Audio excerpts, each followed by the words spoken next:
ॐ नमो भगवते वासुदेवाय। ॐ नमो भगवते वासुदेवाय। ॐ नमो भगवते वासुदेवाय।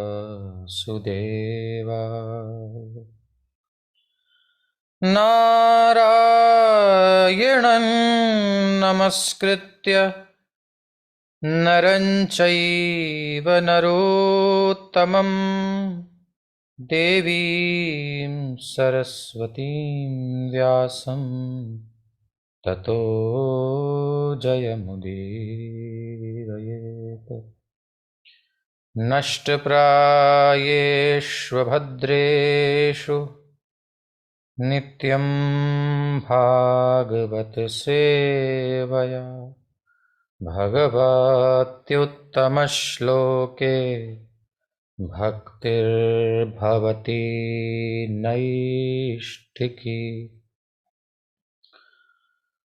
श्रीमद्भागवत महापुराण की जय।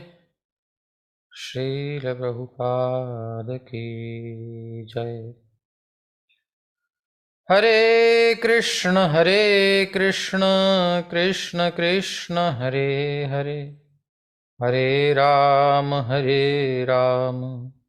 राम राम हरे हरे। तो श्रीमद्भागवत महापुराण के प्रथम स्कंध के अंतर्गत हमने तृतीय श्लोक के श्री प्रभुपाद जी के मुख्य तात्पर्यों को के अंशों को और उसके बाद श्रीधर स्वामी की टीका का हमने अवलोकन किया। अभी हम श्रीपाद जीव गोस्वामी जी की टीका पर दृष्टिपात कर रहे हैं। इसमें कहा गया है, मन को समाहित करके सुने। श्रीमद् जीव गोस्वामी कृतः क्रम संदर्भ त्रिकांडतोपि शैष्ठ्यम तदीयावयवसार तत्व निर्देशेन दोष परिहार पूर्वकम कारणांतरम योजयन पूर्वतोपि वैशिष्ट्यमाह निगमेति। ये जो निगम कल्प तरोर गलितम फलम, ये जो श्लोक है, तो त्रिकांडतोपि शैष्ठ्यम। त्रिकांड वेद में 3 कांड हैं, कर्म कांड, उपासना कांड, ज्ञान कांड आदि। उससे भी इसकी श्रेष्ठता दर्शाई गई। श्रेष्ठ्यम ऐसा है, श्रेष्ठ है ये।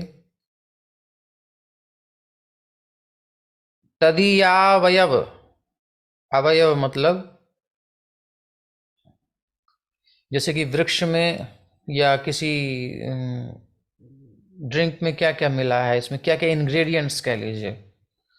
तो तदीयावयव सारत्व निर्देशेन, तो वैशिष्ट्य को इसके अवयवों के सार का निर्देश करके और दोष परिहार पूर्वकम, दोषों का परिहार करके, कारणांतरम योजयन, एक अन्य कारण को उपस्थित करते हुए, पूर्वतोपि वैशिष्ट्यम आह, पीछे से जो बताया गया उससे भी ज्यादा विशिष्टता की बात यहाँ बताई जा रही है।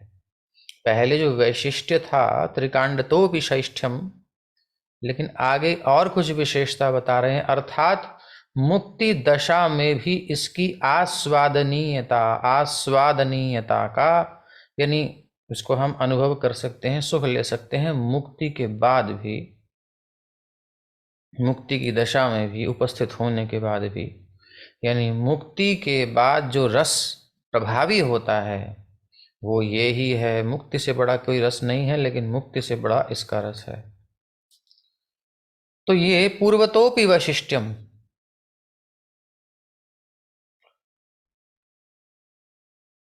आह निगमेति।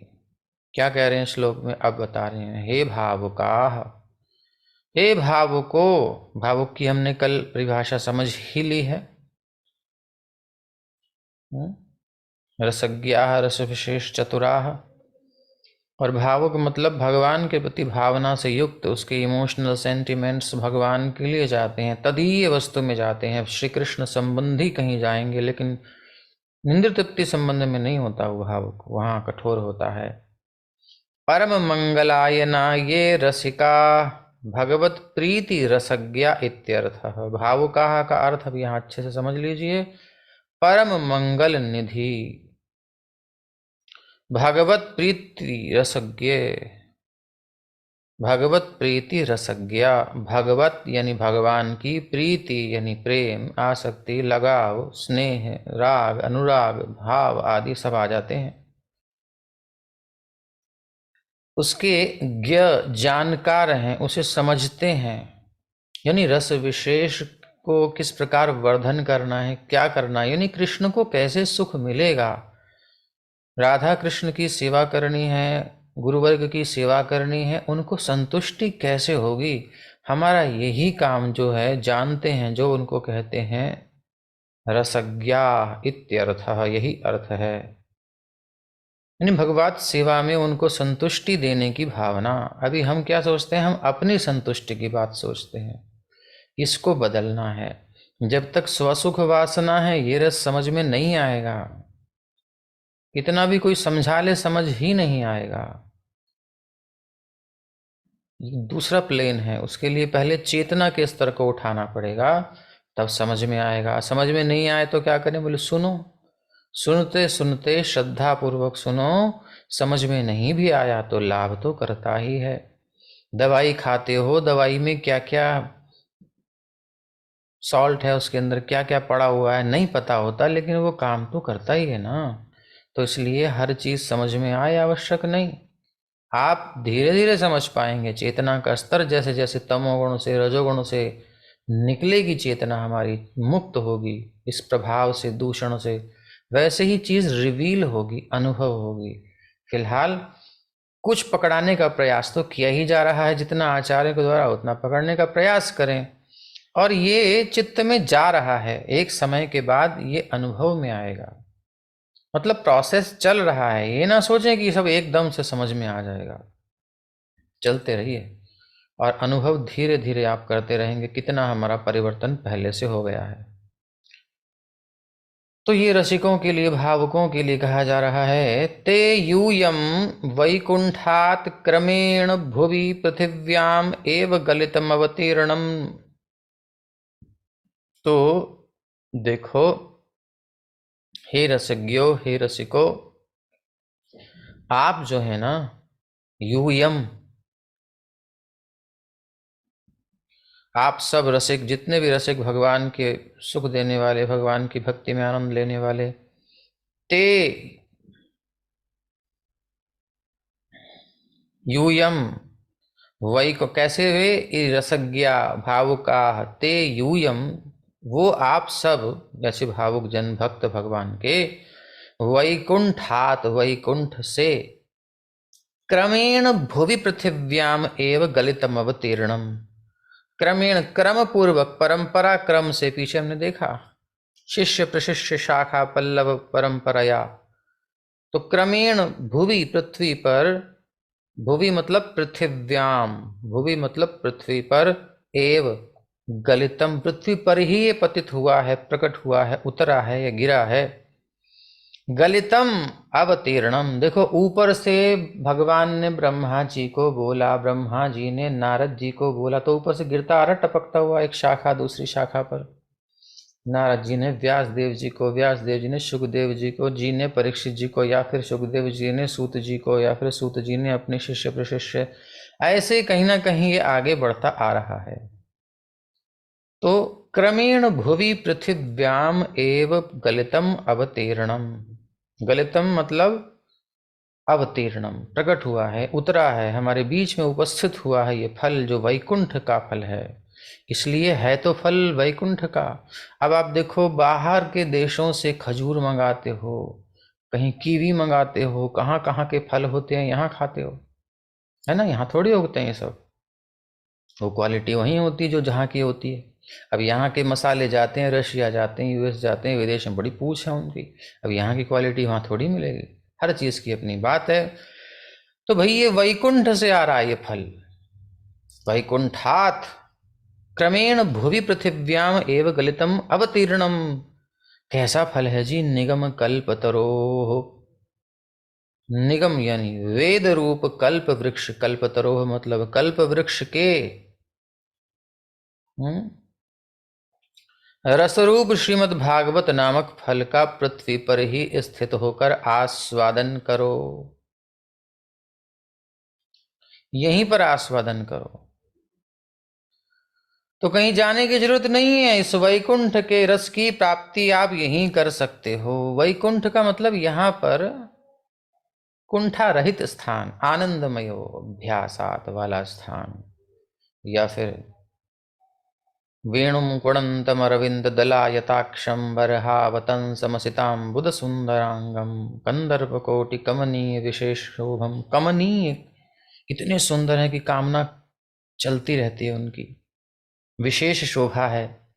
तो वो जो वैकुंठ की वस्तु है, जहाँ कुंठा नहीं है, आनंद है, वो आपको यहाँ मिल रही है। कितना सुलभ हो गई है और इसका कुछ लग भी नहीं रहा है। तो इसलिए इसका पान करो, इसका आस्वादन करो। अच्छा जी, कुछ और बताइए इसके बारे में। निगम कल्पतरोः सर्व फलोत्पत्ति भुवः शाखोपशाखाभिर्वैकुण्ठमप्यध्यारूढ़स्य वेद रूपतयोर्तरोर्यत् खलु रसरूपम श्री भागवताख्यम फलम तत् भुव्यपि स्थिताः पिबत आस्वाद्यान्तर्गतं कुरुत श्री भागवताख्यम यच्छास्त्रम तत्खलु रसवदपि रसैकमय भाव विवक्षया रसशब्देन निर्दिष्टम भागवत शब्देनैव तस्य रसस्यान्यदीयत्वं व्यावृत्तम्। तो निगम कल्पतरोः, निगम रूपी वेद रूपी कल्पतरोः कल्प वृक्ष संपूर्ण फलों को उत्पन्न करने वाला है। सर्व फलोत्पत्ति भुवः, वेद से हमें जो चाहिए सो मिल जाता है। आपको धर्म का दोहन करना है, ज्ञान का करना है, टेक्नोलॉजी का करना है, योग का करना है, आयुर्वेद का करना है, संगीत वेद का करना है, गाम साम वेद का, आपको कोई भी नॉलेज चाहिए सब मिल जाएगी सूत्र रूप में। तो सर्व फलोत्पत्ति भुवः, धर्म अर्थ काम मोक्ष सब प्राप्त होने वाला है। तो सब सर्व फलोत्पत्ति भुवः शाखोपशाखाभिर, तो शाखा और उपशाखाओं के साथ ये वृक्ष कहां तक है? वैकुंठम अप्यध्यारूढ़स्य, वैकुंठ तक ये फैल रहा है वृक्ष इस जगत में है जो है वो वैकुंठ तक इसका विस्तार है। यानी वेद का आश्रय लेकर के आप इस लौकिक लाभ को भी ले सकते हो, पारलौकिक लाभ को भी ले सकते हो और वैकुंठ का लाभ भी ले सकते हो। कहने का अभिप्राय ये है। तो अब ये जो भागवत है, तो वैकुंठमप्यध्यारूढ़स्य वेद रूप तरोर, वेद रूप तरु यानी वृक्ष जो है इसका विस्तार वहां तक है। खलु रसरूपम, अब इस वृक्ष का कोई फल है, वो रसरूप फल है। तो रसरूपम श्री भागवताख्यम फलम, उस फल को कहते हैं श्रीमद् भागवत, इसी का फल है। और अब इस फल को तत्भुव्यपि स्थिताः, वो भूमि पर पृथ्वी पर भी स्थित है। बहुत बड़ी बात है। पिबत इसलिए यहाँ मिल गया है, हमारी स्थिति नहीं वहाँ जाने की, लेकिन फल यहीं मिल गया है तो पिबत, इसको पियो। फल और रस पीने की बात क्यों कही है हमने कल की टीका में समझा ही है। फल क्यों कहा, फिर रस क्यों कहा, दोनों में जो है हमने समझा इसको कल अच्छे से।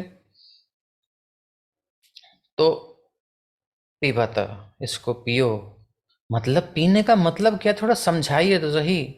तो जीव गोस्वामी बात, बड़ी प्यारी बात समझाते हैं। देखो पीने का मतलब क्या है, आस्वाद्यांतर्गतं कुरुत, भैया जब तुमने आम लिया तो क्या किया?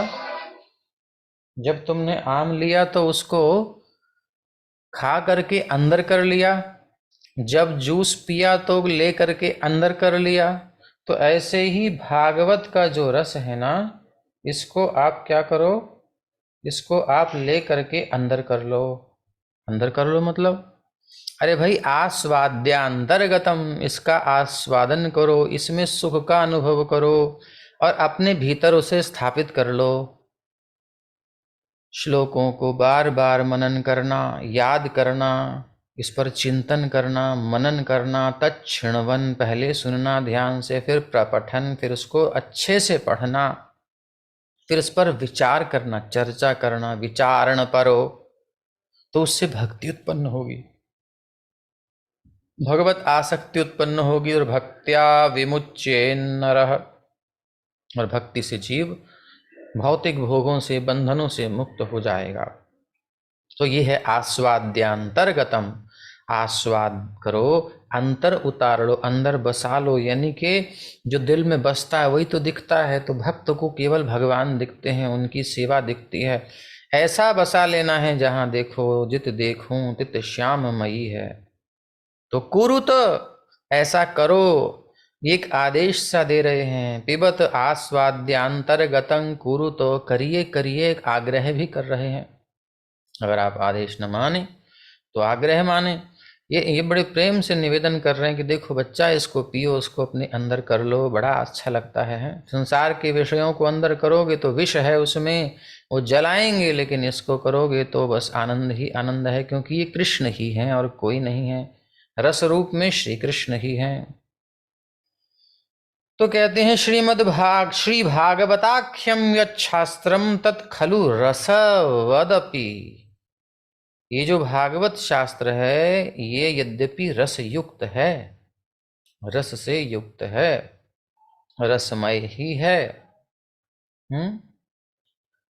फिर यहां पर इसको आगे कहते हैं तत्खलु रसवदपि, रस युक्त होने पर भी रसैक मय भाव विवक्षया रस शब्देन निर्दिष्टम। तो रस शब्द से क्या बताया गया है? भागवत शब्द से और रस शब्द से दो चीजें आ रही हैं। इसकी रसमयता जो है, स्वरूप भूत रस प्रचुरता, इसके स्वरूप में ही रस है, मतलब स्वरूप गठन ही ऐसा है कि ये रस का ही इसका गठन है। इसको बताने के लिए रस शब्द का ही प्रयोग कर दिया। वो क्या है? वो तो वही है, जैसे कहते हैं ना डॉक्टर साहब ये तो भगवान है हमारे लिए, पहले कहते थे अब तो नहीं कहते। या आप तो मेरे लिए ईश्वर बन के आए हैं, यानी ऐसा काम कर दिया कि ईश्वर ही हो गए, मतलब इतना क्लोज हो जाए कि कुछ अलग ही हो जाए। तो भागवत रसमयी है, किंतु रस ही रस इतना है कि वो वही मुख्य हो जाता है, इसलिए उसको रस रूप ही कह दिया गया, भैया पियो। तो ऐसा कुछ खलु रसवदपि रसैकमय भाव विवक्षया रस शब्देन निर्दिष्टम। और भागवत शब्देनैव तस्य, पीछे भी हमने देखा रस और भागवत, यहां भी तो भागवत शब्देनैव तस्य रसस्यान्यदीयत्वं व्यावृत्तम। और भागवत शब्द से इस रस की अन्यदीय, अन्य संबंधी रूपता का निषेध कर दिया गया है। अब ये क्या है, ये कुछ समझ में नहीं आ रहा। भागवतस्य तदीयत्वेन रसस्यापि तदीयत्वाक्षेपात् शब्दश्लेषेण च भागवत संबंधी रसमिति गम्यते। इसको और समझो कि भागवत शब्द से इस रस की, जो इस रस की स्थिति है, वो किसी और से तुलना नहीं की जा सकती। रसस्यान्यदीयत्वम व्यावृत्तम, और उसके बाद भागवतस्य तदीयत्वेन रसस्यापि, तदीय ये नहीं श्री कृष्ण संबंधी, भगवत संबंधी रस है इसमें।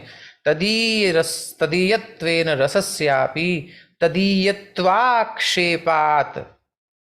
शब्द श्लेषेण च, यानी भगवत संबंधी रसम इति गम्यते, इसमें भगवत संबंधी रस ही है, अन्य कोई रस नहीं है, ये समझ लेना। इसलिए अन्य रस खोजने वाले वो उनको यहाँ मिलेगा नहीं, और ये अच्छी बात है। गलत चीज ना दें, प्रोपगेंडा या प्रचार या लेवल लगाया दूसरा और दिखाए माल दूसरा, तो गड़बड़ है। तो शिव भागवत के व्यास देव जी कह रहे हैं, जीव गोस्वामी जी इसको हाईलाइट कर रहे हैं कि देखो भाई, इसमें जो है ना, जो बताया गया वही है, कुछ और नहीं है। जब संसार के धर्म अर्थ काम मोक्षाभिसंधि रहिता उसको त्यागने की बात कही, तो आपको यहाँ वो सब नहीं मिलेगा। यहाँ केवल भगवत संबंधी रस ही मिलेगा। भगवत संबंधी रसमिति गम्यते, भगवत संबंधी रस की ही यहाँ पर गम्यता है, यह कही गई है, यह बात है। और किसी रस की निषेधता कर दी गई है। मतलब भागवत का रस जो है, भौतिक हो, स्वर्ग के हो अथवा मोक्ष के सुख से कुछ डिफरेंट है, कुछ भिन्न है, कुछ अलग है। ये वो नहीं है जो संसार में आज तक आपने अनुभव किया, इसलिए इसको ये मत वही है, नहीं वो नहीं है, ये वो नहीं है। भले ही वेद का फल है, और भी फल लगे होंगे, कुछ कच्चे गिर गए होंगे, कुछ सूख गए होंगे, कुछ पके भी होंगे, तो मिठास नहीं हुई होगी। तोता सब में चोंच थोड़ी लगाता है, बढ़िया वाले में लगाता है, उसमें और मिठास कर देता है। तो भैया ये कुछ विशेष फल है, ये समझ लेना कि भाई वेद से और भी वस्तुएं प्राप्त होती हैं, ये भी मिला, नहीं नहीं नहीं नहीं नहीं। समुद्र मंथन में जितने रत्न निकले सब एक समान नहीं थे, सबकी अपनी अपनी स्थिति थी। तो ये सबसे विशेष है, ये विशेषता बताई जा रही है। अच्छा जी, तो फिर सचरसो भगवत प्रीतिमय एव, प्रिय रस क्या है? बोले ये भगवत प्रीतिमय रस है, ये कृष्ण के प्रति स्नेह प्रेम, और इसकी बड़ी हाईएस्ट स्थिति है, इससे बड़ा कोई रस हो ही नहीं सकता। तो सचरसो भगवत प्रीतिमय एव। अच्छा जी, क्या विशेषता है? तो उसके बारे में बताते हैं। यस्याम वै श्रूयमाणायाम कृष्णे परम पुरुषे भक्तिरुत्पद्यते पुंसः शोकमोह भयापहा।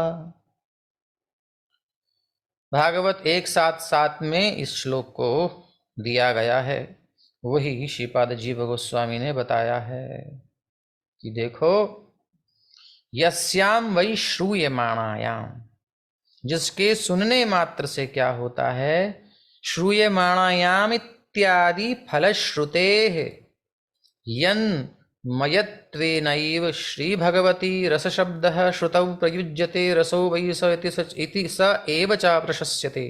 अब पहले ये समझो कि ये जो यस्याम वै श्रूयमाणायाम, इससे क्या होता है? इससे ये होता है, कृष्णे, भगवान श्री कृष्ण में, कैसे कृष्ण हैं जी? परम पुरुषे, परम पुरुष हैं। अतोस्मि लोके वेदे च कथितः पुरुषोत्तमः, पुरुषोत्तम के नाम से जिनको कहा जाता है, जो परम पुरुष हैं, वो कृष्ण हैं। उन भगवान में इस कथा को सुनने से, भागवत को सुनने से भक्तिर उत्पद्यते, उनके प्रति सेवा भावना, आकर्षण बढ़ता है। उत्पद्यते पुंसः, पुंसः यानी जीव में, मनुष्य में, जो श्रोता है उसमें। उससे होता क्या है? बोले उसका साइड में ये इफेक्ट होता है कि शोक मोह भयापहा, आपका शोक चला जाएगा, पछतावा नहीं रहेगा जीवन में, क्योंकि मिल गया जो मिलना था। मोह चला जाएगा, क्योंकि ये रस तो बिल्कुल ही डिफरेंट है, बाकी में हम कंफ्यूज थे, लेकिन ये तो क्लियर है, ये तो डिफरेंट है, विशेष है, और रसज्ञ जान जाते हैं। और भाई भविष्य की चिंता नहीं रहती, क्योंकि अब तो मिल गए, प्रभु मिल गए, अब क्या चिंता? जो प्राप्तव्य था वो मिल गया, तो भय भी चला गया, भविष्य की चिंता नहीं है भक्त को। अपहा मतलब नष्ट हो जाता है, निकल जाता है उसके हृदय से भय वगैरह सब। यस्याम वै श्रूयमाणायाम इत्यादि फल श्रुते है, इसके सुनने का ये फल है। तो यन्मयत्वेनैव। देखिए बड़े धैर्य की वस्तु है ये। अब आप ये समझ लो कि एक ही जगह आपको सारे वेद पुराण उपनिषद आदि आदि वेदांत सूत्र आदि सबका जो सार है, वेद का श्रुतियों का सार है, मिल रहा है, तो वास्तव में कहीं भटकने की जरूरत नहीं है, आवश्यकता नहीं है, कुछ और में लगने की आवश्यकता नहीं है, पर्याप्त है श्रीमद् भागवत। बिल्कुल निर्लेप होकर के सब जगह से, उदासीन होकर के सब जगह से डूब जाइए भागवत के रस में, और जितना डूबेंगे उतना आप उबरते जाएंगे संसार के दुखों से। शोक मोह भयापहा इत्यादि फलश्रुते, ये इसकी फलश्रुति है। यन्मयत्वेनैव श्री भगवती रस शब्द श्रुतौ प्रयुज्यते। तो अब जो है ये जो रस की बात है ये कहाँ कही गई है?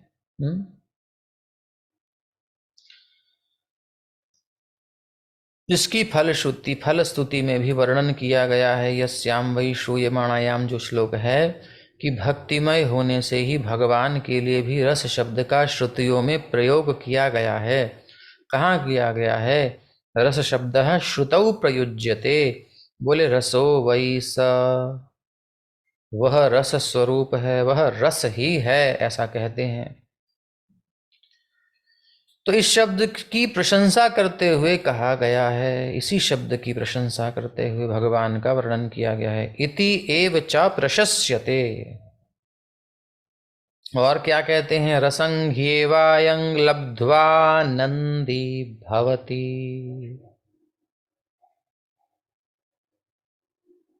अयम रसम ही एवं लब्ध्वा आनंदी भवती थी।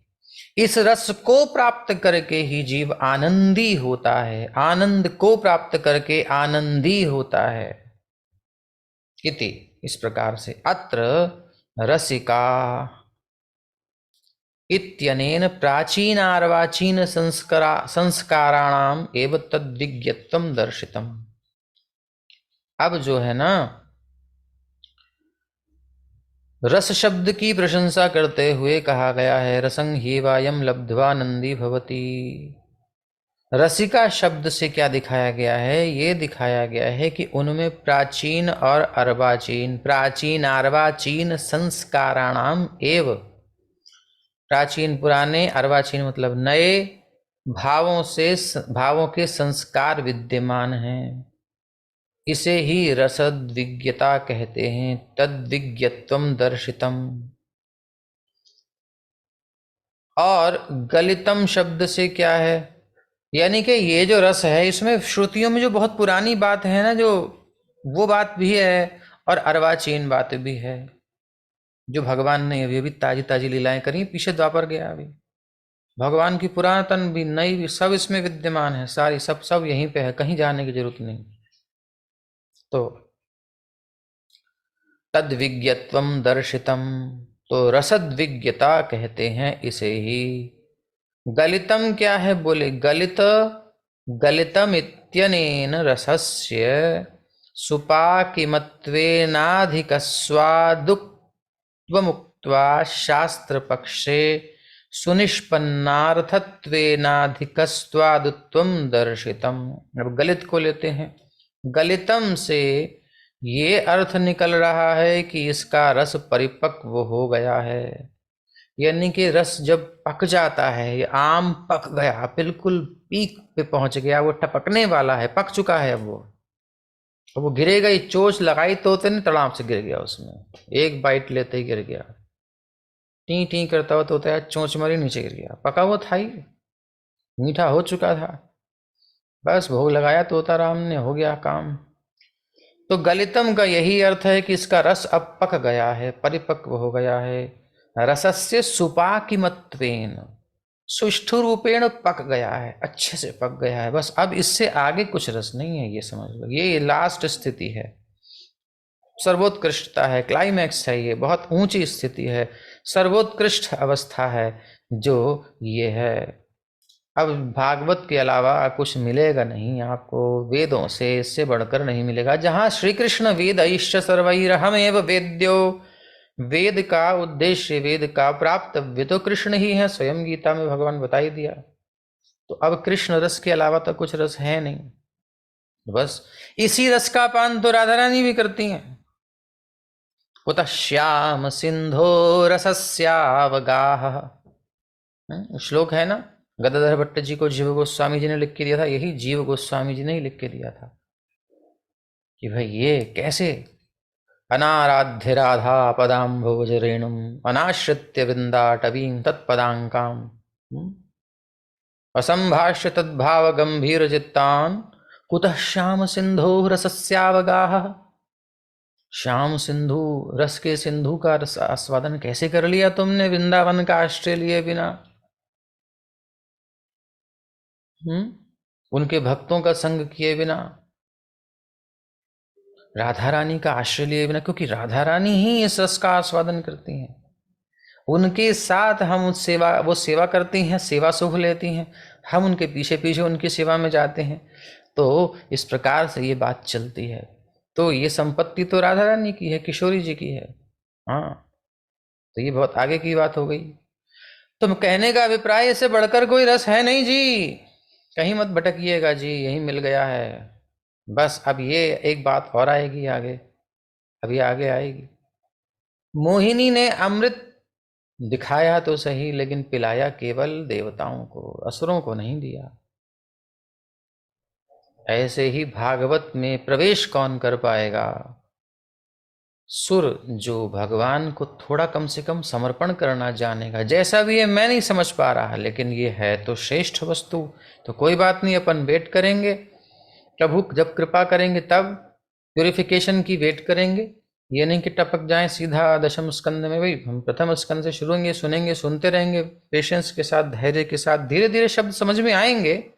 अभी आदत नहीं पड़ी है, बचपन से कुछ सुना नहीं तो एकदम आ गए हम, है तो, लेकिन आ जाएगा, आ जाएगा, लगे रहिए। तो ऐसे जब होते हैं तो वो सुर होते हैं, देवता होते हैं, और जो ऐसे नहीं होते वो असुर होते हैं। देखो सुर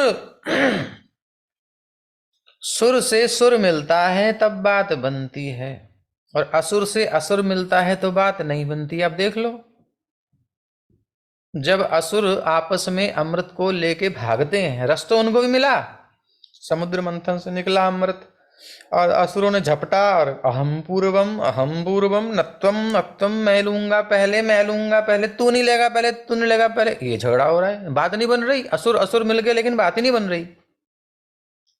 जब अमृत आया मोहिनी के पास और वह देवताओं को दिया गया तो कोई नहीं लड़ा, सुर मिलके चलते हैं। जब मिले सुर मेरा तुम्हारा, दो सुर बने हमारा, है ना।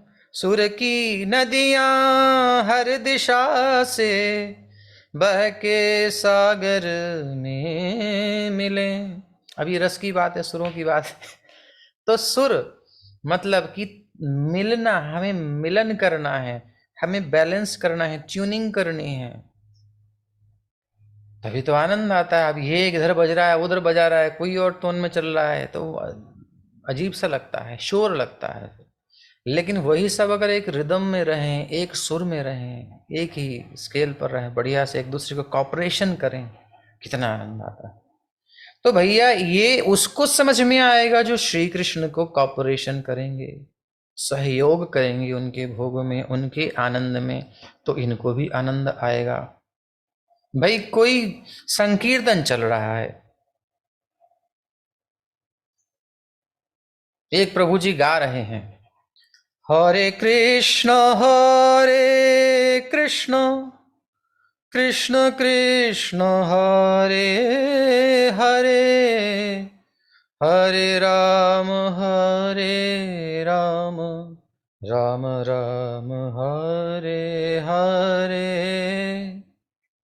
अब खाली गा रहे थे, फिर किसी ने कभी ये तो गा बड़ा अच्छा रहे, मृदंग बजाते हैं, तो समझा ताल कौन सी है, अच्छा, और बजाना शुरू किया, टिक टिक टिक टिक टिक टिक टिक टिक, हरे कृष्ण हरे। अब देखो इतना अच्छा लगा, अब कोई ऐसे ही पीटता हुआ आ जाए, ढोलक मृदंग कुछ भी, और वो कहेगा क्या ऐसे बजाएगा, तो आ जाओ आ जाओ आ जाओ आ जाओ, रस का वर्धन हो गया ना।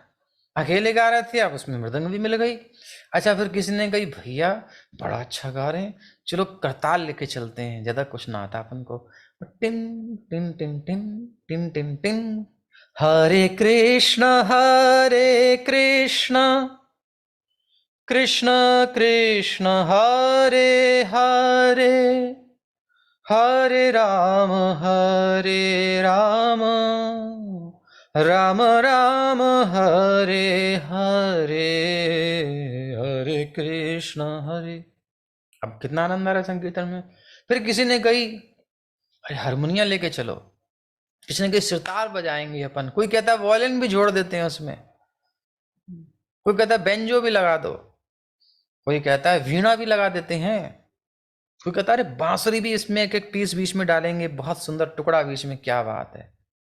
अब लेके आओ जितने आए, कोई मना थोड़ी कर रहा है, बट उसमें मिलना चाहिए, मिले सुर मेरा तुम्हारा, तब काम बनता है।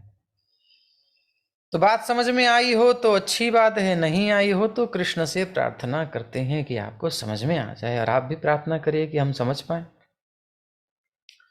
तो इस रस का पान तो वही कर पाएगा जो ट्यूनिंग करना जानता होगा। जो अपनी गाड़ी अलग लेकर के आएगा उसकी गाड़ी चल नहीं पाएगी, और जो चलाएगा तो फिर भगवान का सुदर्शन उसे अलग कर देगा, बोले हटो यहां से, राहु केतु बन गया। तो कहने का अभिप्राय, यहां आना है तो झुकना सीखो, यहां आना है तो सीखने के लिए आओ, पीने के लिए आओ, पीने के लिए झुकना पड़ता है, ओक में लेने के लिए। तो यहां रसिका शब्द से दिखाया गया है, गलितम मतलब ये रस परिपक्व हो गया है, बहुत स्वादिष्ट है, बहुत स्वादिष्ट है, बिल्कुल पक चुका है। सुपाक सुपाकी सुपाकिमत्वेनाधिकस्वादुत्वमुक्त्वा शास्त्रपक्षे सुनिष्पन्नार्थत्वेनाधिकस्वादुत्वं दर्शितम्। तो शास्त्र पक्ष में भी सुनिष्पन्न होना ही अधिक स्वादिष्टता का लक्षण है। अगर शास्त्रीय दृष्टि से देखें तो सुनिष्पन्न, परफेक्ट, बिल्कुल मैच्योर, परिपक्व होना, ये स्वादिष्टता का लक्षण है। ठीक है। रसम रसम इत्यनेन रसम इत्यनेन फलपक्षे हेयांश रहितत्वं दर्शितम्। पीछे अभी हमने ये समझा था श्रीधर स्वामी पाद की टीका में, यहां भी उसको स्पष्ट कर रहे हैं। रस से रसम इत्यनेन फल पक्षे, रस से फल के पक्ष में इस ग्रंथ में कोई हेय अंश नहीं है, यह भी दिखला दिया गया है। तद हेयांश रहितत्वम दर्शितम, हेय त्याज्य निकृष्ट या उपेक्षणीय, उपेक्षित करने योग्य जो तत्व है उसको, उससे रहित है ये यहाँ दर्शितम दिखा दिया गया। रस कहने से मतलब रस में तो देखो गन्ने का रस है तो उसमें कुछ चूसना उछना कुछ फेंकना नहीं है, बस पी लो। आम का जूस है, रस है, मतलब तो वो पी जाओ, उसमें कुछ गुठली छिलका निकालना नहीं, ऑलरेडी हो चुका है। ऐसे ही यहाँ रस कहने से यही बताया गया है। तथा भागवत मित्यनेन सत्स्वपि फलांतरेषु निगमस्य परम फलत्वेनोक्त्या तस्य परम पुरुषार्थत्वं दर्शितम्। अब भागवत शब्द के द्वारा भागवतम इत्यनेन सत्स्वपि फलांतरेषु निगमस्य, भागवत शब्द के द्वारा प्रकट हो रहा है कि यद्यपि वेद के और भी फल हैं, जैसा कि भी हमने पीछे सुना, उसी को यहाँ स्पष्ट कर रहे हैं, या इसको ही हमने पहले बोल दिया था। तो अन्य फलांतर भी हैं, परंतु परम फल रूप से इस ग्रंथ का वर्णन करने के कारण इसकी परम पुरुषार्थता प्रकट हो रही है। भागवतम इत्यनेन सत्स्वपि फलांतरेषु निगमस्य परम फलत्वेन उक्त्या तस्य परम पुरुषार्थत्वम दर्शितम। थोड़ा ध्यान से समझेंगे तो बिल्कुल श्लोकों में स्पष्ट हो रहा है एक बार हिंदी बोलने से। भागवत में सत्स्वपी सत्पुरुषों के लिए फलांतरेषु, अंतर फलों में अंतर हो गया ना, तो निगमस्य परम फलत्वेन, वेद का परम फल कह करके अन्य फलों में फलांतरेषु जो है तस्य परम पुरुषार्थत्वम दर्शितम, और सबसे इसका श्रेष्ठत्व परम पुरुषार्थ का दर्शन कराया गया है। यानी इससे बढ़कर के फल कहीं नहीं है, धर्म अर्थ काम मोक्ष से ऊपर है ही है। और धर्म अर्थ काम मोक्ष की व्याख्या हम पहले श्लोक में दूसरे श्लोक में सब हो चुकी है, समझ चुके हैं, ध्यान से सुनने से याद रहेगा। इसमें बुद्धि तो लगेगी, समय लगेगा, चिंतन करना पड़ेगा, तब ये उतरेगा। ये 3 श्लोक हम ऐसे ही ले रहे हैं, उसके बाद तो फिर अनुवाद आदि सब लेकर के चलेंगे। लेकिन इसको कैसे करना है, अगर पूरी भागवत में उतरना है तो एक शैली हम देख रहे हैं, किस प्रकार आचार्यों ने उसका आस्वादन किया है, आनंद इसमें अपने जीवन को लगाया है। तो अब आगे कहते हैं, एवं तस्य रसात्मकस्य फलस्य स्वरूपतोपि वैशिष्ट्ये सति परमोत्कर्ष बोधनार्थम वैशिष्ट्यांतरमाह शुकेति। अब इसके परम उत्कर्ष को बताने के लिए एक अन्य विशिष्टता का वर्णन किया जा रहा है।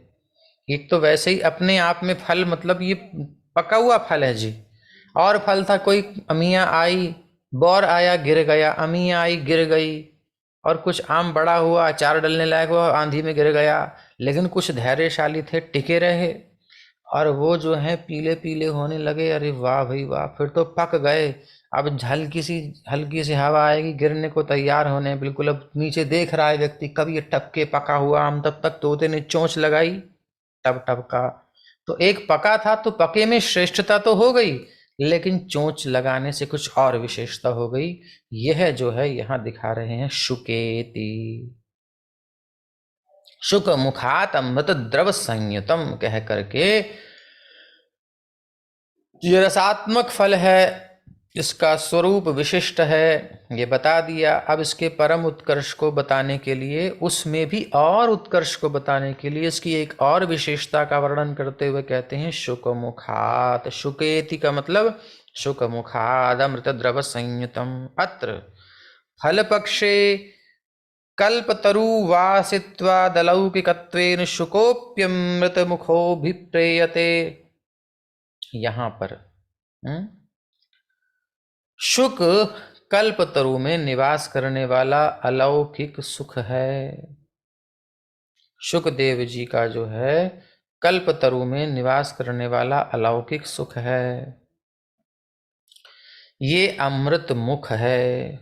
शुकदेव जी कल्पतरु में निवास करते हैं, अलौकिक सुख, और ये अमृत मुख है इनका। ये मतलब है जैसे शुक के मुख को प्राप्त करके अत्र ततस्तन्मुखं प्राप्य यथा तत्फलं विशेषतः स्वादु भवति, तथा परम भागवत मुख संबंधम भगवद गुण वर्णनम अपि। मतलब जैसे शुक का यानी तोते का चोंच का स्पर्श करने से ततस्तन्मुखं प्राप्य यथा तत्फलम विशेषतः स्वादु भवति, जैसे साधारण फल अधिक मीठा होता है, तथा उसी प्रकार से, यथा के साथ तथा हमेशा रहता है, तो यथा शुक तोते के मुख का स्पर्श करके फल मीठा होता है, तथा परम भागवत मुख संबंधम, एक महाभागवत, कोई भगवान का रसिक, कोई भगवान का प्यारा, कोई भगवान का महाभागवत वैष्णव, जब उसके मुख से इस कथा रूपी भागवत रूपी फल का संबंध होता है, यानी उसके मुख से जब प्रकट होती है, भगवद गुण वर्णनम अपि, भगवान का गुण वर्णन जब कोई रसिक करता है, प्रिय करता है, भगवान का प्यारा करता है, तो वर्णनम अपि, इस वर्णन का भी कुछ विशेषतः स्वादु भवति, जैसे वो आम स्वादु भवति, अमृत स्वादु भवति, तोते के स्पर्श से ऐसे ही एक भक्त के मुख से स्पर्श होने से ये कथा और मीठी लगने लगती है। कहने का अभिप्राय ये है। ततस्त ततस्तादृश परम भागवत ततस्तादृश परम भागवत वृंद महेंद्र श्री सुखदेव मुख संबद्धम किमुतेति भावः। जब एक साधारण भक्त के स्पर्श से भी ऐसा हो सकता है, मतलब भक्तों में भी अलग अलग स्थिति होती है। अब इसी भागवत को ले लो, चलो इसी भागवत को कोई श्रीमन नारायण का ऐश्वर्योपासक जब वर्णन करेगा तो श्रीमन नारायण की महत्ता को प्रदर्शित करते हुए और वह अंकित करेगा, तो ऐश्वर्योपासना उसकी होगी, तो ऐश्वर्यात्मक कथा इसमें से निकलेगी, वो उनके लिए रसिक होगी। लेकिन जब कोई वृंदावन वासी होगा, किशोरी जी का आश्रय लेने वाला होगा, जब वह इस कथा का वर्णन करेगा तो इसमें कुछ अलग मधुरता होगी, कुछ विशेषता होगी। ब्रह्म में ढूंढ्यो वेद पुराणन आते हैं ना सब रसिकों के पद। अरे उस ब्रह्म को मैंने कहाँ ढूंढा, कहाँ ढूंढा, बैठो पलोटत राधिका पायन, ये बात कुछ और ही निकलेगी। ब्रह्म ज्ञानी कुछ लोग होते हैं, कुछ लोग मायावादी होते हैं, ब्रह्म के उपासक होते हैं, वह भागवत का वर्णन करेंगे तो कुछ अलग निकलेगा। तो ये अंतर हो जाता है ना। तो वो तो ब्रह्मोपासक हैं, फिर विष्णु स्वरूप भगवान का, नारायण स्वरूप की उपासना करने वाले। फिर अब देखो वैंकट भट्ट, दक्षिण भारत में कावेरी नदी के तट पर श्रीरंगम में वैंकट भट्ट जी से श्री चैतन्य महाप्रभु उनके घर में रुकते हैं, उनसे कुछ वार्तालाप करते हुए वहीं पर गोपाल भट्ट गोस्वामी जी विराजमान हैं, छोटे से बालक के रूप में प्रश्न करते हैं कि एक बताओ बात। वैंकट परिहास में करते हैं महाप्रभु बात, क्योंकि कृष्ण ही नारायण है, नारायण ही कृष्ण है, बस उनका विभेद क्या है, वो ऐश्वर्यात्मक, वो माधुर्यात्मक मूर्ति को प्रस्फुटित करते हैं। वैंकट भट्ट कहते हैं कि प्रभु कहिए। बोले देखो, जब भगवान कृष्ण ने बांसुरी बजाई तो लक्ष्मी क्यों दौड़ी चली आई, और दौड़ के आई तो क्यों नहीं पाई, कन्हैया को क्यों नहीं पाई, अजहूं आज भी बेलवन में तपस्या कर रही है। तो वैंकट भट्ट कहते हैं प्रभु वो नारायण ही तो कृष्ण है। बोले हाँ ठीक है, वही तो मैं कह रहा हूं, जब वही है तो फिर क्यों नहीं मिल पाई, अपनी ही घरवाली को बाहर क्यों रखा। वेंकट भट्ट कहते हैं प्रभु मेरे पास उत्तर नहीं है। तब महाप्रभु ने स्पष्ट किया है, क्या बात है, वो घर आज भी है, हम गए थे जब गए श्रीरंगम तो वहीं से श्रीपाद गोपाल भट्ट गोस्वामी जो है छोटे से थे, महाप्रभु को अर्पित किया। महाप्रभु ने कहा ना आना, तो फिर वो आए, श्री राधारमण को प्रकट किया। एक पूरी कथा है। कहने का अभिप्राय, श्री संप्रदाय में वही नारायण है, कोई दूसरे नहीं है जो हमारे कृष्ण हैं, लेकिन वहां कुछ अलग रस होता है। ऐसे ही गौड़ीय संप्रदाय में जब आप आओगे, मध्व संप्रदाय में कुछ अलग बात होती है, गौड़ीय में आओगे अलग बात होगी। अब कुछ टेस्ट में डिफरेंस हो जाता है, कुछ तो बात होती है अलग। तो वही परम भागवत मुख संबंधम भगवत गुण वर्णनम अपि, ये बात हो जाती है। तो विशेष रस है। श्री शुक उवाच, श्री का जो सुख होगा उसकी बात तो विशेष होगी ही, यही कहना चाहते हैं, यही कहना चाहते हैं। इसको जो पकड़ पाए बहुत अच्छी बात, नहीं पकड़ पाए तो कोई बात नहीं, एक दिन पकड़ में आ जाएगी।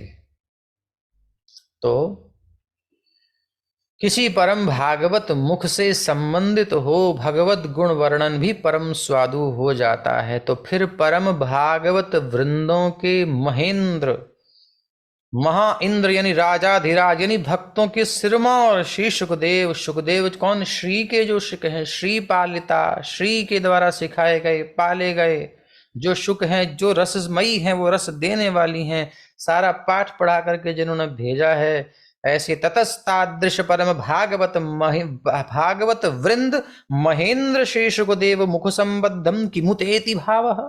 कहने का मतलब, जब एक संसार में कोई भक्त है, उसके मुख से ही जब भागवत सुनते हैं तो साधारण पढ़ने में या अन्य किसी प्रकार से उसको प्राप्त करने में जो सुख नहीं मिलता, एक भक्त के मुख से सुनने में सुख मिलता है।